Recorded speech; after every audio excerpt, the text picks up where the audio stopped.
going on. Something. What's going on? Oh, yeah. We just sing for an hour. That's all. But karaoke. Do not judge me, but karaoke. We gonna sing. Could you imagine if we did that? That would be cool. I don't know. What would be your go-to song? Candy Rain. No, what's your other one? Shayo. Last, Burna Boy. I don't know if I know that one. Unless it was sung, then I probably know it. Yeah. We should do that. That should be a bonus clip. We should do karaoke. I'm with it. And let the audience pick a song.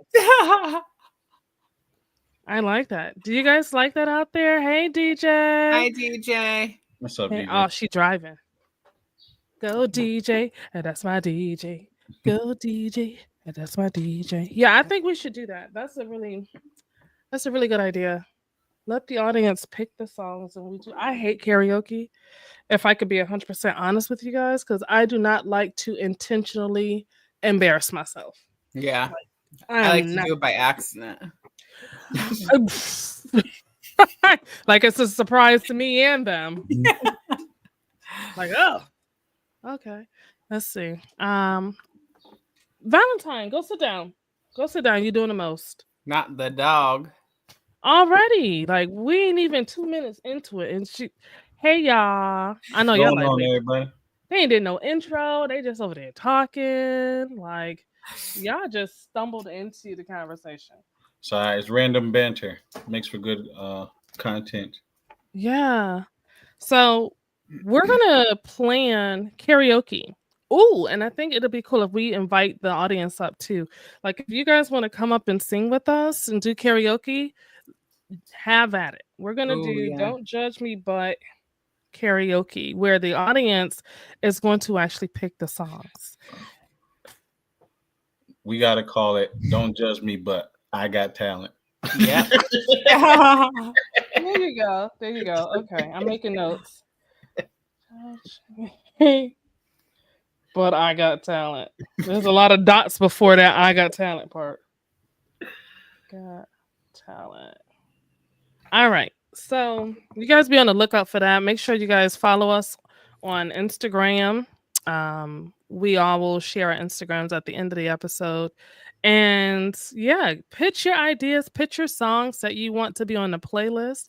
We can even start that playlist up early. So we kind of already know what we got to get ourselves into. Practice. No Mariah Carey's. No Whitney. Mary J. Blige's. No Bobby Brown. No Bobby Brown. Man, you got to get that thug loving. And I know you're getting bored. I'm done. That just randomly came out of nowhere. Oh boy. All right. Hey guys. Welcome. Hello. We're glad to have you guys here. We are actually today we're going to be talking about these attachment styles. Love me but not too close. Ooh, I know that's right. How attachment styles are wrecking relationships. We're going to also list those attachment styles so that you can identify which one works for you or which one you actually can resonate with, most importantly. So who's doing the don't? Are you doing the Don't Judge Me today, James? You already know. All right, James is doing the Don't Judge Me today. So you guys, we're gonna go ahead and get started. Pay attention to this intro. On the Don't Judge Me But podcast are the personal opinions of the host and do not reflect the opinions of its employers, sponsors, advertisers, endorsers, or any third party. The information provided on the podcast is for entertainment purposes only and should not be considered as professional medical or legal advice. It is advisable to consult with a qualified professional for any medical or legal concerns. In other words, have fun, people. Let's go to a coffee shop, sip some espresso, and talk about how Tupac is still alive, aliens. The more you tell me no, the more I want you. And it's like, why? That is psychotic. Because it's a challenge. Mm-hmm. Don't tell me no. You know who I am. I'm gonna get you. That's how. Travel around and seem like you're a big shot, but the amount of stress that comes with that, you might not be ready for that. Like people who make six figures for a reason.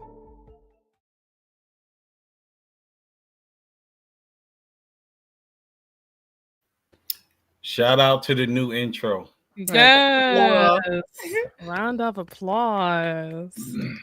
I'm telling Great you, job, that was the token right there when she started talking about when she said Tupac is still. I was like, that's it right there. You say, yep. That's it. If you guys think Tupac is still alive, go ahead and drop that in the chat. Just put a 2 if you think Tupac is still alive. For those of you who even know who Tupac is, because I know we may have some young viewers. So everybody doesn't know who Tupac is. But yeah, welcome, man. Listen, it's Sunday. Happy Mother's Day. Happy Mother's Day. Happy All the freaking mothers. Mother's Day. Yes. Oh, DJ says she thinks Tupac's still alive. Okay. If Tupac was to do a guest appearance on somebody's album with the people that we currently have right now, who do you think he would be a guest? Whose album do you think he would be a guest on? Whoever can afford them. No. He'd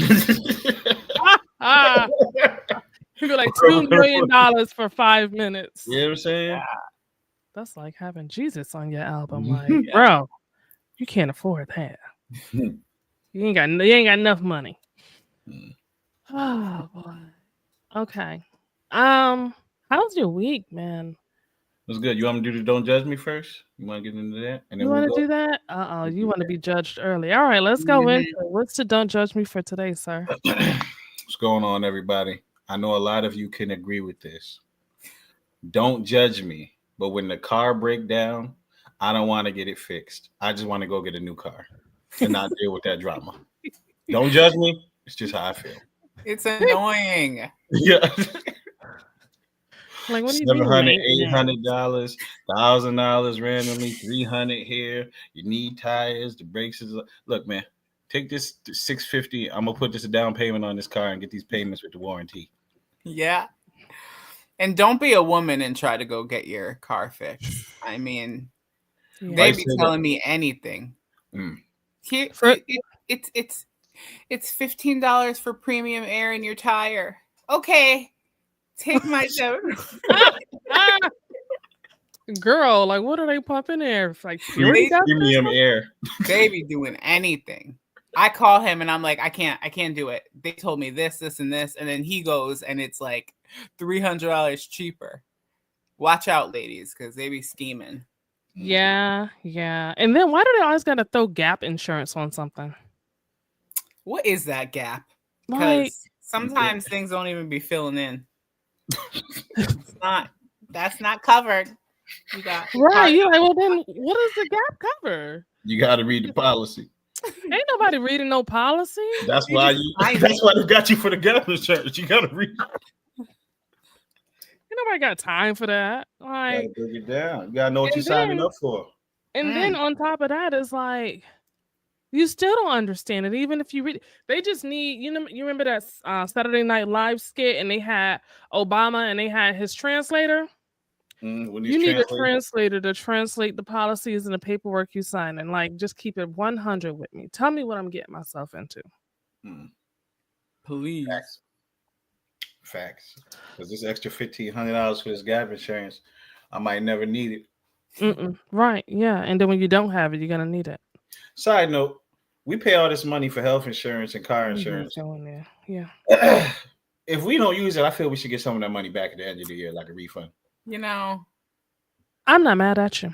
I agree. I definitely. What would you do, like, if they were like, okay, you get back half of what you spent, but you have to stay enrolled the following year, and they're gonna tax it? Sound like an income tax. I'm still gonna stay. Still gonna pay. I don't want to pay. They're gonna keep taking the money out of my check anyway. Yeah. They greedy. Doing anything. But then don't you always notice, like, this is with any coverage, when you don't have it, you need it. Yeah. There you go. When you have it, you don't need it. Every time. How many times you got AAA? It was like, just in case I break down, you never use AAA. As soon as you cancel it, flat tire. Lock your keys in the car. Yep. Yeah, run out of gas. Yep. The most randomest things. I don't know about y'all, but I'm tired of being an adult. Yeah. Like, I really don't want the responsibilities that come along with being an adult. Like, I want to stay up late, play video games, eat whatever I want, not have to worry about replenishing the refrigerator. Like, if I don't feel like taking a shower today or even this week, I don't have to. Like, you know, You just want the freedom. Huh? The freedom. Yeah. The freedom. You want. Yeah, financially too. I want to be financially free from it all too. I can feel that. I can feel that. What's the biggest hassle when it comes to being an adult? I'm sick of driving everywhere. Girl. Pick me up. Drive me to work. Girl, so give me a lifetime Uber. Yeah. But for free, because our kids didn't pay us no gas money for them 18 plus years. I'm going to say paying bills. Yeah. Like, I don't want to pay bills. Like, okay, so because I ain't paid in the past 2 months, now you want to come and shut it off? Now you threatening me with them red letters? Right. Yeah, now you telling my business? You reporting me to the union? To the bureau. Leave me alone. Right. Sheesh. What about you, James? What is overrated when it comes to being an adult? Having to work for money. You're right. We'll work for food. Gotta work for food. I gotta work because I gotta pay bills and eat food and work. When you're a kid, if there's anyone who's not over 18, fam, enjoy being a kid. Please live your life. Don't rush to grow up. Don't have kids. Don't have kids until you're ready. Maybe like 35. But it's stressful. Working, paying bills. You got your kids. If you got kids, you got to raise them. You got car problems, relationship problems. Life gets real the older you get. And then you realize how much your credit score really matters. Yeah. That's after you done got it down to like 425. Yeah. You can't get nothing. Don't mess your credit up. Don't co-sign for nobody. No. Nobody. Because you don't know if things are going to work out or not. And then you stuck paying that. Well, the interesting thing is sometimes you ain't got a choice because your parents already done put the utilities in your name. Listen, I was 4 with a UI bill. And I'm not kidding. I still get tormented. At gas company, electric. One time they called me. I said, look when I was born. I did not have that bill at that age. Come on. You was living there, so it counts. Come on. You're right. I was reaping the benefits, I guess. But at least you got to have at least a or a perfect on your age of credit section. Like, I know. If it's paid. If it was never paid, my parents didn't give a damn. They were like, Side note, I know things get real. Stop messing up your kids' credit. Please. Yeah. Please. Leave them kids alone. Listen, I remember I put my son on my credit cards because I was like, I'm gonna do the right thing. I'm gonna boost his credit score up. And then when I realized I'm getting behind on my credit cards, and, okay, let me go ahead and take him off real quick. Yeah, because it's about to get real. We don't need his credit score dropping. You can't have a bad credit score and me. Like, I don't work like that. You might need him one day to. That's what I was gonna say. You might need that UI bill. I know. Get some cable. Get the Wi-Fi. Oh my gosh! Yeah, we got to keep this internet running. Mm-hmm. All right, guys. Side note. Sorry, one last side note. Why is the Wi-Fi bill so high? And why is cable so expensive? They talking about a bundle deal. You get cable, Wi-Fi, and a home phone for $200. Fam, don't no one be home like that? Who still got cable? Home phone. Nobody. Who still has cable? I used to have cable. Not anymore. It's straight Wi-Fi. Yeah. Shout out to Netflix and Hulu and YouTube. But wait a minute. Side note: why Netflix, Hulu, and Prime? Why are they so expensive now? No, they went up. Cable. Because they know you ain't got cable. Yeah, they do. Remember when 70 people used to be on one Netflix account for $5.99 a month? They done caught on. They said, let us go ahead and cut that out. Okay, but keep in mind, shout out to all of the students out there. Even if you are an adult and you are taking at least one class, you actually qualify for the student rate for Netflix and Apple. I think it's like $5.99. So definitely check that out. If you are a student, go ahead and verify with your student email address. Get those discounts, baby. Shout out to going to adult education because I'm getting that $5.99. Listen, why not? I need the deal. Use that student ID card. Oh, okay. Hey, Nanette, welcome. Hello. What's going on, Nanette? All right. So today we are talking about attachment styles. Do you guys know your attachment style? We were talking about this earlier. Go ahead, babe. I would like to say that I am secure attachment as of now, but I was thinking about it. Definitely anxious attachment, and that's like, you don't think you're enough. You're always like worried about others abandoning you, not trusting them, stuff like that. In the beginning of my relationship, that's definitely that like preoccupied my mind. Those anxious thoughts. I was super clingy, but yet I feared rejection. And then I thought about it also. It doesn't just, the attachment styles aren't just for like romantic relationships. It's other relationships too. Like me as a mom and my child, like I could definitely see some anxious attachment in that, relationship as well, but striving for that security. But with that, it takes work. Like going to therapy. We talk about therapy every week, but trying to get secure across the board. Even in friendships, I was looking and I was trying to identify. I think there's one that's like a kind of like a dismissive attachment. Like you kind of want love, but you're like, it's like a pull and, a tug and pull type of thing. But I'm trying to get right, trying to get secure. But it takes time. Yeah. And that says duct tape. I'm done. That's the attachment tie. That's the attachment. Duct tape is yours. Hold it on by a thread. That's the duct tape. Oh my god. That. What about you, James? What's your style? Now secure. Okay. I believe in the beginning it was definitely a little more anxious. Because it was like I've been in 4+ year relationships. And I've dealt with a lot of different women, so it's like it never really ended well. So it was like I never was worried about being rejected, but like as a man, you just want somebody there with you, And then when someone's not there, it's like, am I enough? Am I the problem? That's when I start asking them questions. Am I the problem? Because if everyone's saying something about me, maybe it's some things I need to work on internally. I was never really too clingy.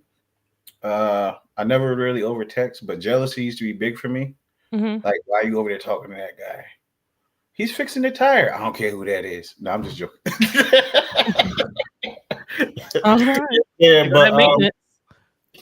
but needing reassurance, not like, do you love me? Do you love me? But like just a woman showing me that she's interested in me, by talking to me. And when I'm having a problem, she's willing to help out and just being there for support emotionally.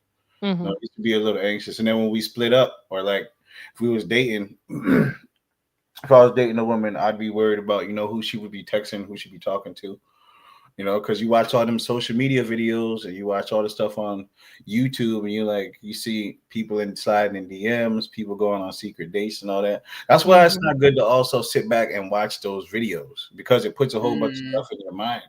Yeah. And it might not even be true. And now you prejudging somebody, or you making assumptions about somebody based off somebody else that you don't even know, just watching a video. But I used to be anxious, but now I'm secure, man. This is the healthiest relationship I've ever been in. I got the best partner I've ever came across. She's amazing. I trust her wholeheartedly. We have boundaries. She's pretty. She believes that Tupac's still alive. You know what I'm saying? Like, what else? What more can you ask for? She cook. She clean. We pray together. That's a win. All right. Okay. Well, my style used to be anxious, and I think that it all stemmed from just the type of relationships that I was in, as well as just growing up and going through a lot of abandonment, where I just got used to, getting closer to someone and then they just disappear. And of course, it wasn't like, oh, they just like vanished. It was like legitimate reasons like death or, divorce or something like that would happen. And so I remember I would find myself, if I was dating someone, I was overly communicative with them. I wanted to talk to them all day, every day. I was very, very, very clingy. And it was because of the fear of abandonment and feeling like, even to the point where if I didn't hear from you in a day, something was wrong. There was something wrong, and I would get nervous and I would get anxious. And so now, learning how to be by myself, I have developed a different style where now I am avoidant. Like, I love my independence. Like, I'm cool, we can, get to know each other and stuff. But if you start prematurely showing emotions, I'm like, no, no, no, no, let's not do that. And I honestly don't understand where that came from. But I know that I truly, truly, truly value my time and having it to myself and doing what I want to do when I want to do it. I don't have commitment issues. Let me just be clear with that. But it's just the emotions. I don't really know how to deal with somebody else's emotions. So I think that's where I'm at. Let me make a note of that to say that to my therapist, because I told him, "Listen, you gonna earn this money." Question: do you think that maybe the avoidant fear style comes from not wanting to get hurt again because you've been through a lot? So when people start to come along and they're showing you emotion and interest, you're kind of like, I don't want to deal with it. I wouldn't say getting hurt again, because I really didn't get hurt like by these past couple of experiences. I think it's not wanting to be disappointed. So, giving someone the opportunity, and in the back of my head, it's like, I already know they about to mess it up, but I'm gonna give them the benefit of the doubt. And then they mess it up, and it's like, okay, I kind of was already expecting that. So it's just trying to avoid, I'm not abandonment, avoid disappointment. Okay. Not wanting to waste your time. Right. Yeah. And I know it's a learning lesson, and it's not just my time, it's their time too, and all of that good stuff. But at the end of the day, I enjoy doing what I'm doing. So. Okay. But if you go into something thinking that things are already going to mess up, do you kind of think it might be like an omen? No. No. I am very optimistic, and I try not to go into anything like they're going to mess up. I try to give them the benefit of the doubt. It's when I start seeing the signs, the red flags, then it's like, okay, here we go. This looks familiar, and not trying to allow that to glaze over. And I'm just so nose in the ear. I see it for what it is. Gotcha. That's hard too. Like when you said, when you start seeing the red flags, sometimes if you're looking at a person through like not a healed lens, right? I know I went through this, and then I meet somebody else I kind of like automatically look for the red flags, and whatever you go looking for, you're going to find. Oh, yeah. And so these things might come up and I'm like, oh, I knew it, but it's not even to that, right? It's like, it's the red flag to an unhealthy person might be a healthy trait in a man, right? Or a woman, because you don't know what you're looking for. Right. If you're just setting out like in your mind, in your subconscious, you're like, I'm going to try this again to date, to talk to somebody, whatever. But in the back of your mind, you're like, hey, yeah, I already know how this is going to play out. Let me be on guard. Let me watch out. I done seen it all. I already know what things look like. So, yep, that's one. That's another one. And then kind of, I know I've set myself up to kind of, fail at times. But you have to learn. Like it really, I know it's like cliche to say, but you truly have to work on yourself before ever thinking about connecting with another person in a romantic type of relationship. You're not going to be perfect, because James says often, like, things won't come out of you unless you are in a relationship, right? So just doing the best you can to kind of be, your best version. And then once you do connect with somebody, you're able to like identify the green flags. Like nobody really talks about the green flags as much as the red. So I think that's important. Yeah. Yeah. And communication in general is important because, like I said, for me, I do give guys the benefit of the doubt, and I do allow them to make their mistakes, and hopefully it's something that they learn about, but also they find a way to communicate it to me. Like most recently, I had a guy that I had been dealing with for a little bit who grew distant, and it was just like I didn't know what happened. And so when he recently reached out to me, he told me like, "Hey, yeah, you're an awesome person, very beautiful. I found myself falling too fast." And it's like, okay, well, could you have told me that? Could you have said something? Could we have talked about it? Because then I wouldn't have felt like it was anything dealing with me. Yeah. And so to me, that shows just communicating that, despite the fact that it wasn't communicated back then, it was communicated now. It gives us the opportunity to talk about emotions and talk about desires and what everything looks like, and understand that you have your own inner work to do. I have my own inner work to do.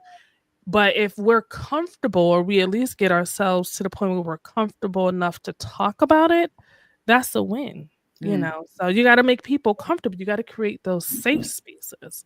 So even with attachment styles, like for example, like if Tierra, if you were the anxious attachment style, right? What is it that James could do to make you feel secure in that attachment style? I think one of the things with the anxious is it's craves intimacy. Like I craved it, but I didn't know what intimacy was. So James, like, he showed me what it was, and it's not just sex. Intimacy is closeness. It's letting someone in all up in your business, like the good, the bad, the ugly. And I didn't like that.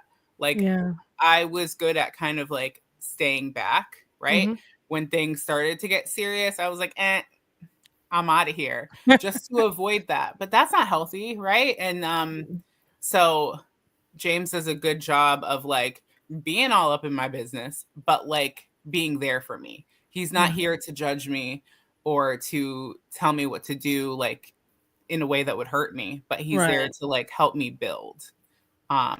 Fear of abandonment, he tells me every day. Like I feel like everyone on the podcast hears it just as much as me. He just like validates me, right? Validates his commitment and his place in my life. And it now when I hear it, I'm like, I know. Before I used to be like, he's not gonna, that's not true. But like it took me, like he could say it all day, but if I didn't do that work in me, and break down those walls and, be vulnerable, it would just be him telling me something I didn't believe.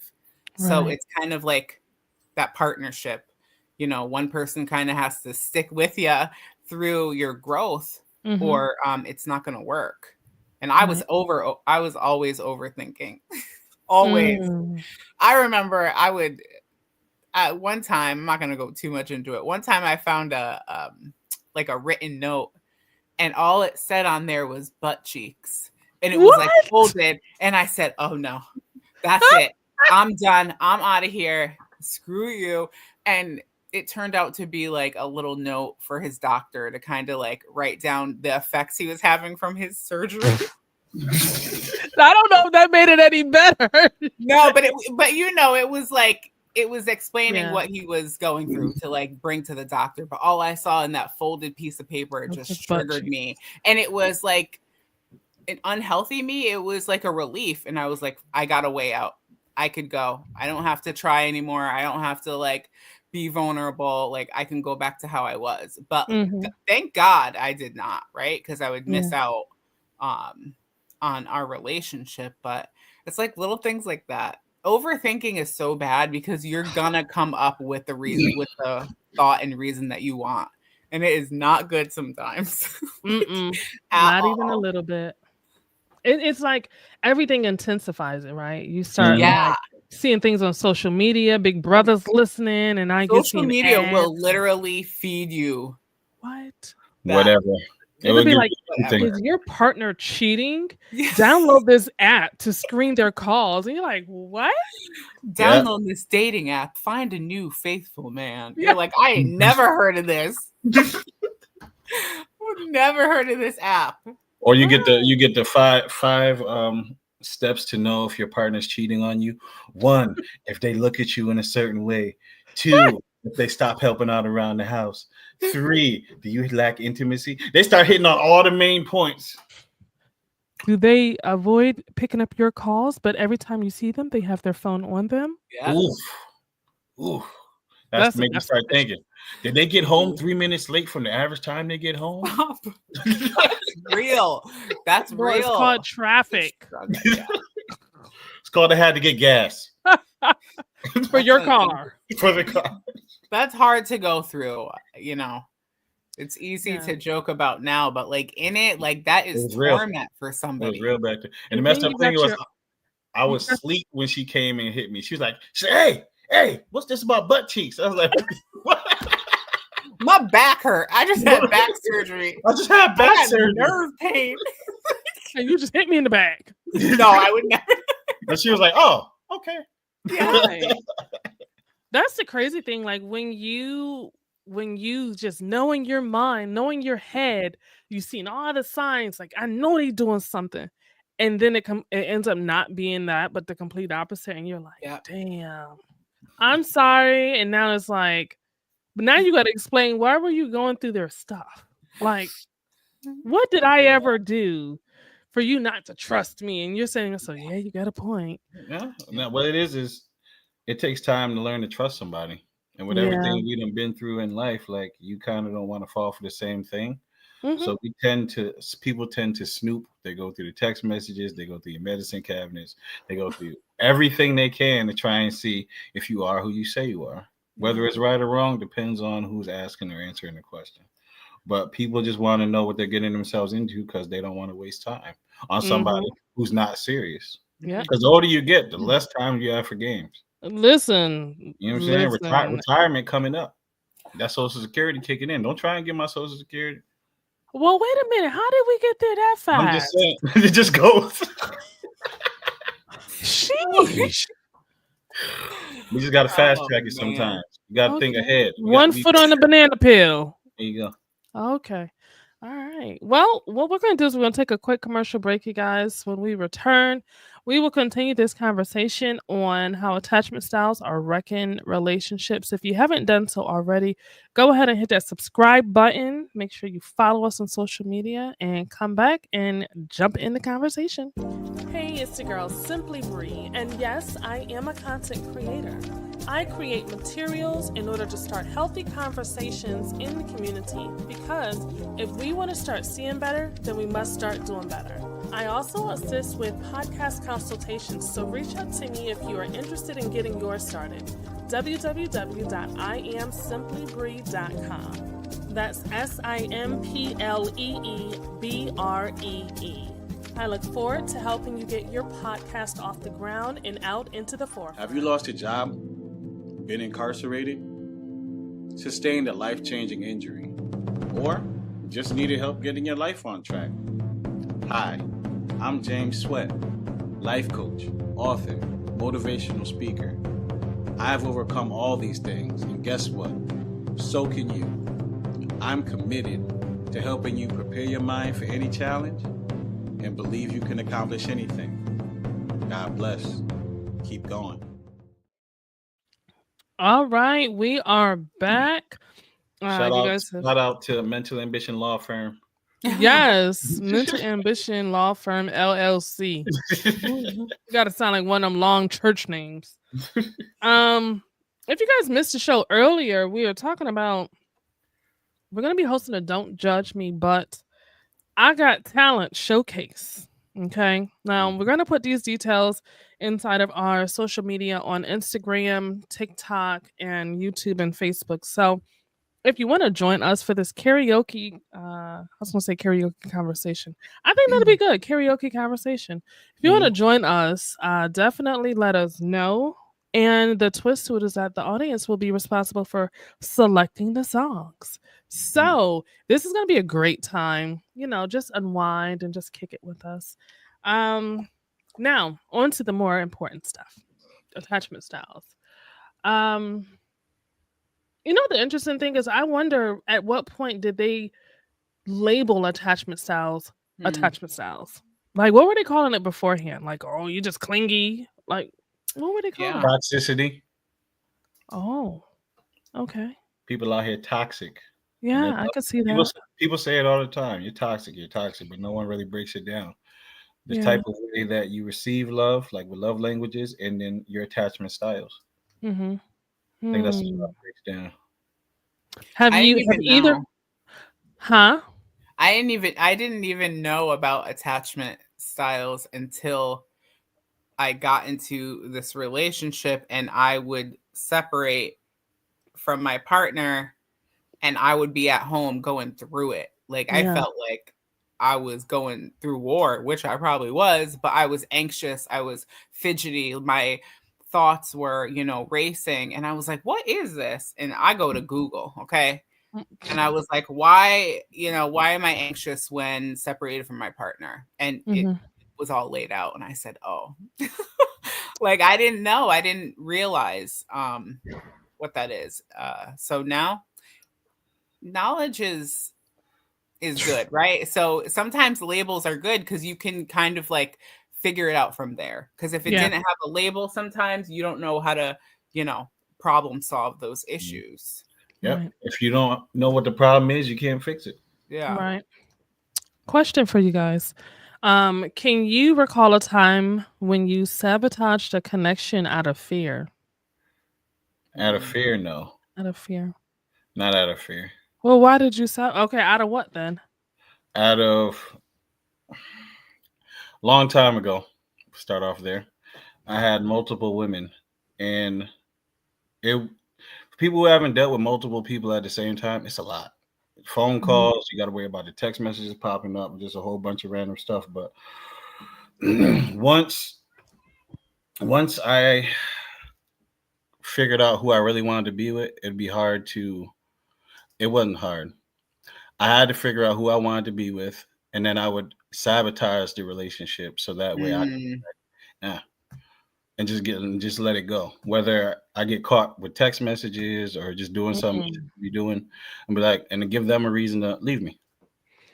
So why not just tell them that were they aware that you were seeing other people?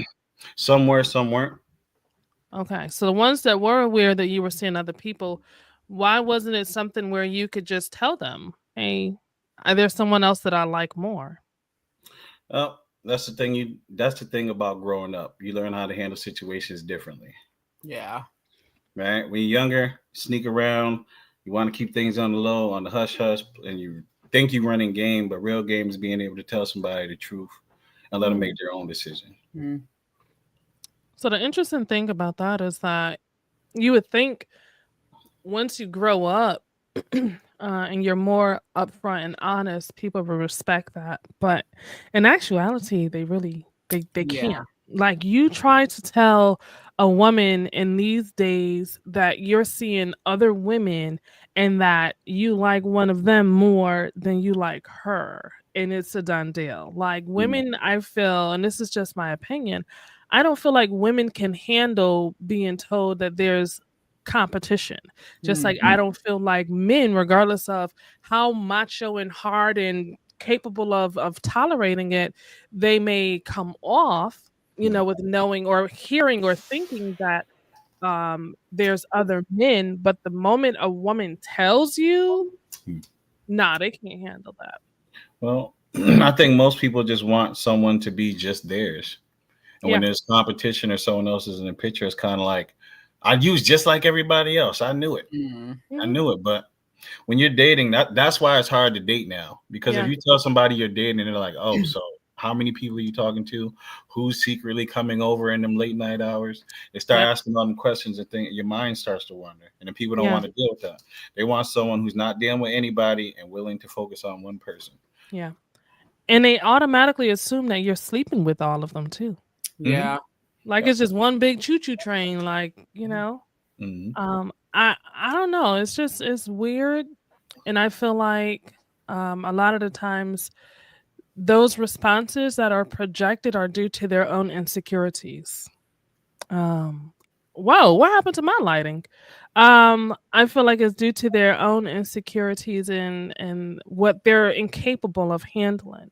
And so I feel like that's a form of sabotage in itself, where now they paint you out to be the bad person. So, Tierra, have you ever experienced a connection where you sabotaged it out of fear? Yeah, I had mentioned it early, just like whenever, the slightest inconvenience or slightest trigger, I was like, okay, I'm out of here. Like I was a runner. I was a track star. I was fight or flight. I was flight. I done ran out on this man so many times in the beginning, like left his house and he's like, whoa. Like one time he checked me. He's like, you don't do that. And I said, oh, okay. But I was sabotaging, whether I knew it at that time or not. I was trying to like remain in my comfort level. I was like trying to like not have to be vulnerable to somebody because I wasn't used to it. It was uncomfortable. It gave me the ick. Like, leave me alone. That I'm like, he's not leaving me alone. But I wanted him. It was like this twisted, unhealthy attachment style too, right? Like I wanted it, but I would run from it. It was like that push and pull, like we mentioned earlier. But you can sabotage in a lot of different ways, but that's definitely one of the ways that I did in the beginning. So thank God that thanks to James that he kind of stuck through it, because I done wore my sneakers out. I was out of here so many times. But that's sabotage, right? So you live and you learn and you grow. And you go from there. But sabotage looks different for everybody, right? And I think the sabotage is just like kind of like a self-preservation. Like you're trying to keep yourself comfortable and protected. But it is sabotage, but it could be labeled differently. Yeah. Sabotage definitely looks different for different people. I think also depending on where they are in their lives as well. I was also a track star. I was good with it. But I think for me, it was more so that I did not 100% trust the person, their behavior, and what was being said, because they were also going to school for psychology. So it was just like, I feel like you're trying to psychoanalyze me, and that wasn't a comfortable feeling for me. It made me feel like there was a lot of reverse psychology and manipulation because words were not matching behaviors. And so I would run. And just like you, T, he checked me as well. And he told me, you need to stop running. And then, of course, he broke me down with his analysis, which confirmed to me this is why I'm running. Right. Like, stop it. Yeah. So, I feel like there's a reason why we run, whether it's for our own security, our own peace of mind, or just the timing is not right. And unfortunately, we can sabotage what could be beautiful relationships should we have followed through with it. But it's also learning lessons. And without learning lessons, how do you grow? Right. So now, do you guys think that these attachment styles, do they look different between men and women? And if so, how so? I think that the attachment styles are what they are.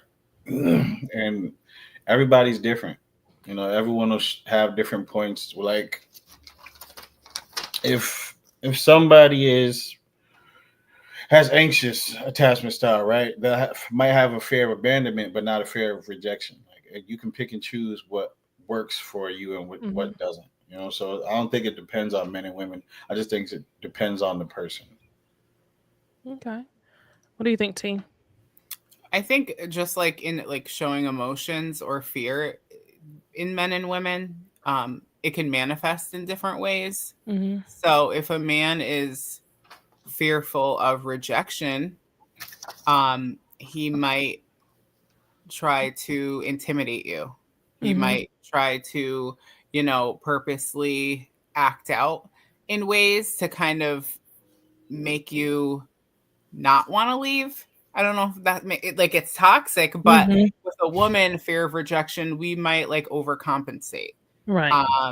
Do more of what they like, or spend money on them. We might like start doing things that are like, okay, well, if I'm like this, you're not going to leave me. Right. Versus the man, like their ego gets, kind of hurt sometimes. And they might, show a little aggression or, dominance. Even like fear of rejection might start picking up other women. To just have on the side, in case I do get rejected, I'm not going to go through that. I'm not feeling rejection. I'm going to do whatever I have to do to kind of avoid that feeling. So I think, like I said, just like with emotions, I think it just manifests in different ways. But I'm thinking that secure attachment probably would come off equal in men and women, the validation, the communication, just solidifying your place in that person's life and what they expect. But all of the other ones, I think they would come off, differently. Yeah. I think it's interesting. I feel like out of all of the attachment types, secure is the only positive looking one. Everything else looks like you got problems. Yeah. And it's like that's the end goal. Secure is the end goal for the attachment styles. Like if you guys are just now tuning in, one of the attachment styles that we listed was the fearful and avoidant one, which they crave closeness and fear it at the same time. They're stuck in push and pull dynamics. So with that one, I feel like as I was using a guy friend from previously, I feel like that's the style that he was stuck in at the time, where he desired, someone of positive energy, loving, comforting, and when he got it, it scared him. So instead of absorbing it and dealing with it, he pushed it away. I feel like depending on the person's upbringing and life experiences, if you are not used to people loving on you genuinely with no ill intentions or what can I get out of this person, behind it, you might feel icky, as T calls it. You might feel icky at first because it's not something that you're used to. So it's like, well, how do you show someone that you care and you set up a safe space for them if they're not used to receiving those type of emotions. You keep trying. Okay. Because this is what happens. People say they want something, then they get it, and then once they get it, they're like, that's not what I wanted. But in order for someone to feel secure in a relationship, you have to have consistency. You got to show them that this is a safe place. You got to show them, demonstrate what love is. Love is not just saying I love you. Love is making sure you're okay, making sure your kid is okay, making sure you ate, making sure you're taken care of, giving you affirmations and speaking into you, lifting you up when you're crying and holding you. Like, love is an action word. It's not just saying, oh, I love you. You know what I'm saying? You want someone to feel secure. You got to ask yourself, what do you need to feel secure in a relationship? Do you need someone to tell you these things, to speak into you and make sure that you're okay? You know, me and T been through a lot to get here. Like, come on, give me one more of those, babe. That's what I'm talking about. You know what I'm saying? It took a long time to get here. And when I tell you, you got to go through the things that trigger you, the things that you want to run from, the things that you're afraid of. And the only way you can really know those things is when you're dealing with someone who's not willing to quit on you. You got to continuously show up to help. You got to continuously show up to work through the problems that you have. And if you have things that trigger you and you have things that you're afraid of, the only way you'll know is if someone brings it out of you. And then once someone brings it out of you, talk about it, work through it, get some professional help, therapy, life coaching, whatever type of assistance that you need for whatever problem that you have. Right. You don't get over problems by sweeping them under a rug. You get over problems by walking through it. And dealing with them. Yeah. And understand that everybody got problems.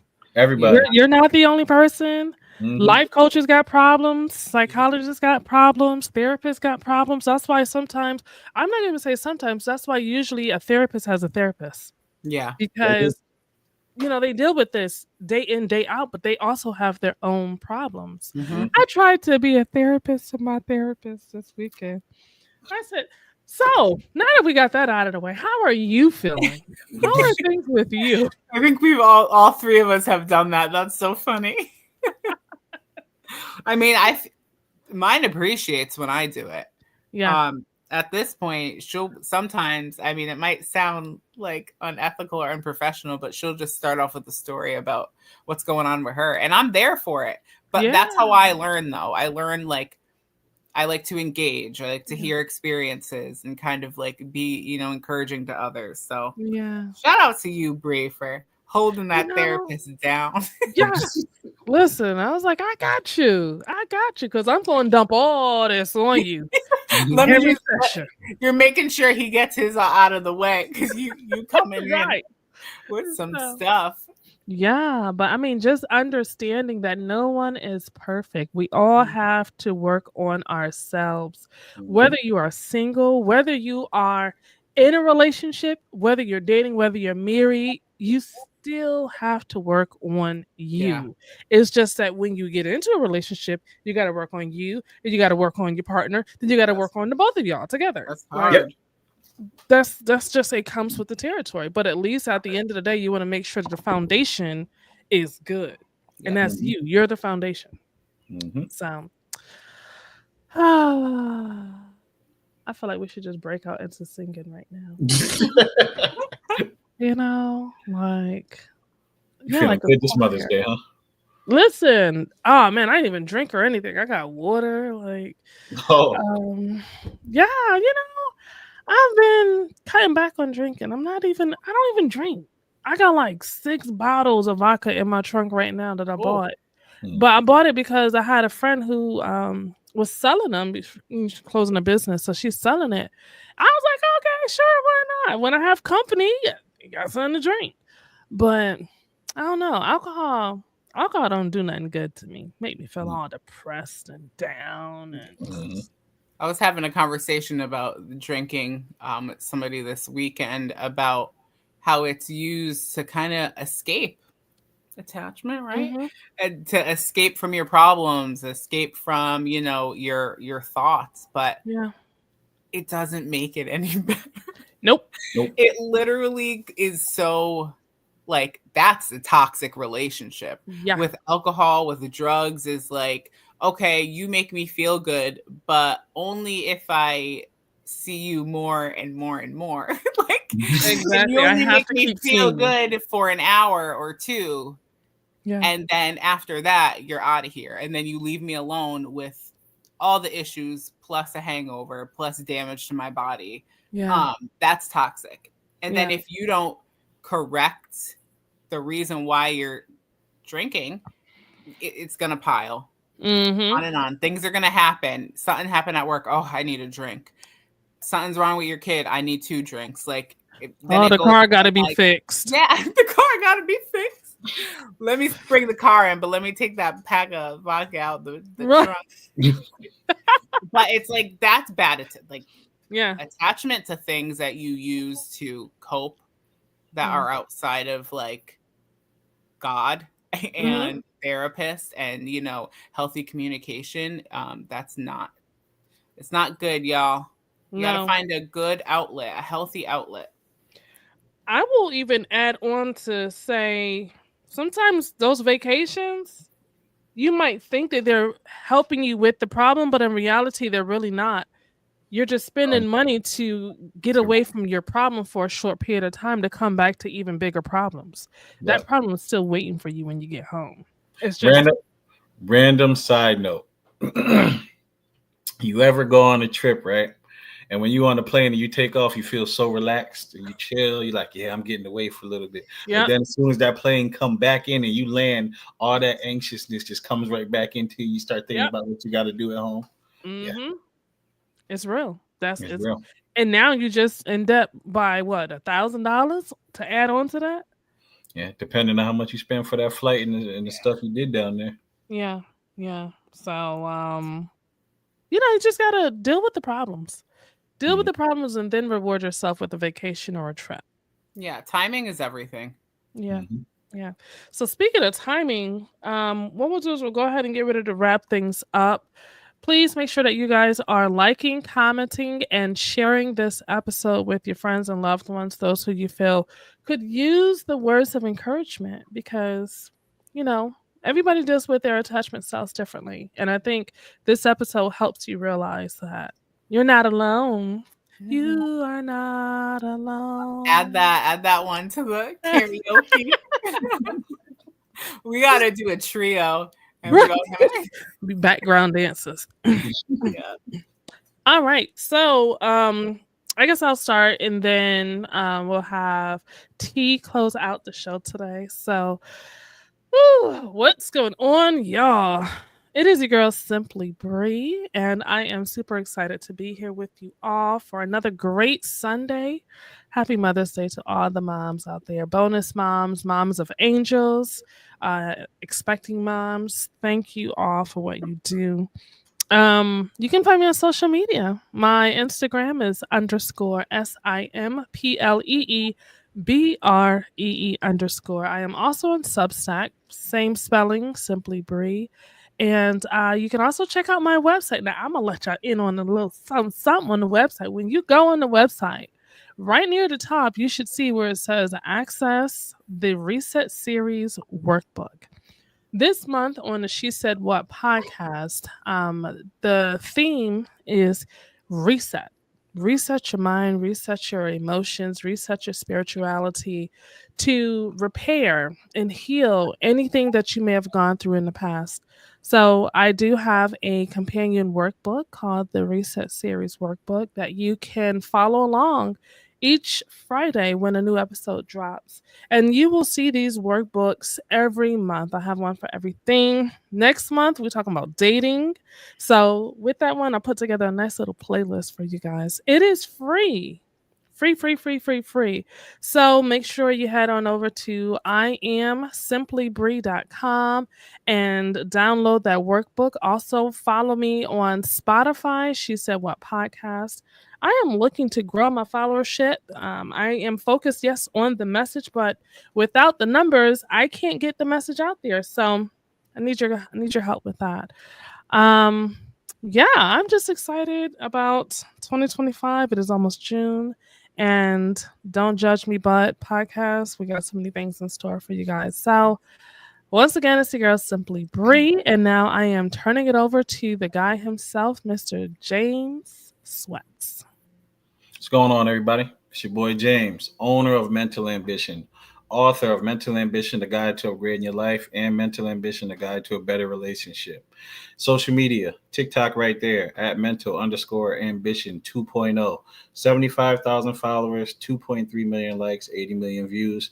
Instagram is at mental_ambition 3.0. If you're on Facebook, Google Mental Ambition, you'll see the M and the A crown. That's the Facebook group. Go on and join it. See what we got going on. I'm a life coach, recovery coach professional, author, podcaster, motivational speaker. If you want to get in touch with me for any services that I offer, hit the website, 3ws.mental-ambition.com. Prepare your mind for any challenge. Believe you can accomplish anything. God bless. Keep going.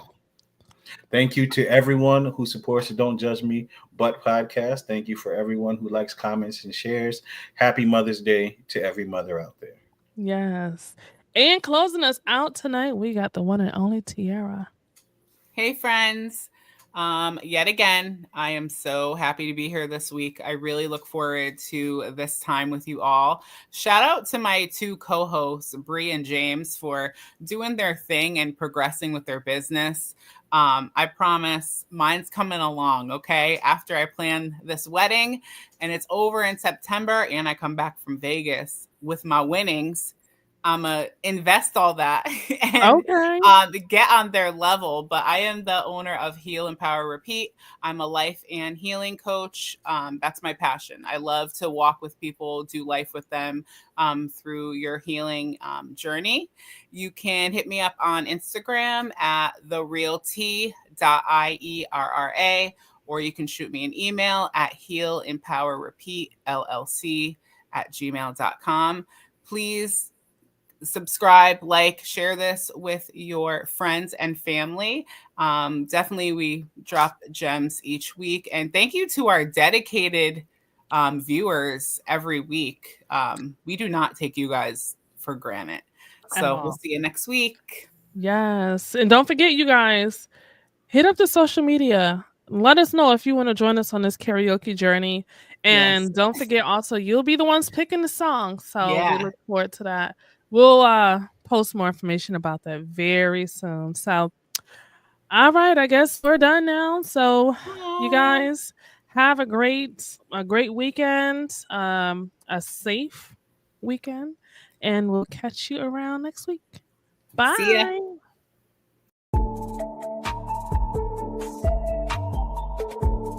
Travel around and seem like you're a big shot, but the amount of stress that comes with that, you might not be ready for that. Like, people who make six figures for a reason. The more you tell me no, the more I want you. And it's like, why? That is psychotic. Because it's a challenge. Don't tell me no. You know who I am? I'm gonna get you. That's how. Let's go to a coffee shop, sip some espresso, and talk about how Tupac is still alive, aliens,